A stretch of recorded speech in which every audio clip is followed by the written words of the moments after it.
தேமுதிக தலைவர் விஜயகாந்தை பாரதிய ஜனதா கட்சியின் மூத்த தலைவர்களில் ஒருவரான சுப்பிரமணியன் சுவாமி சந்தித்து பேசினார்.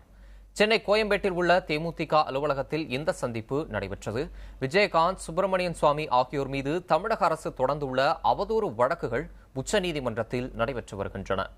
குற்ற அவதூறு வழக்குகள் அரசியல் சாசனத்திற்கு எதிரானது என்றும் தனிமனித பேச்சுரிமைக்கு தேவையற்ற நிபந்தனைகள் விதிக்கிறது என்றும், எனவே இவற்றை ரத்து செய்ய வேண்டும் என்றும் சுப்பிரமணியன் சுவாமி உச்சநீதிமன்றத்தில் மனு தாக்கல் செய்துள்ளார்.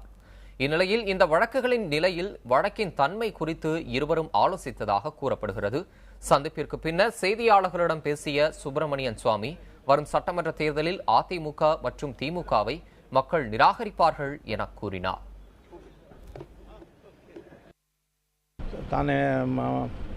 இங்கே படித்தவரும் ஜாஸ்தி தமிழ்நாட்டில், அதனால் தமிழ்நாடு சரியான முடிவு பண்ணுவார்கள். இந்த வாட்டி மாதம் புதுசாக வரணும்னு நான் நினைக்கிறேன். இந்த அதிமுகவும் திமுகவும் ரெண்டும் தேவையில்லை.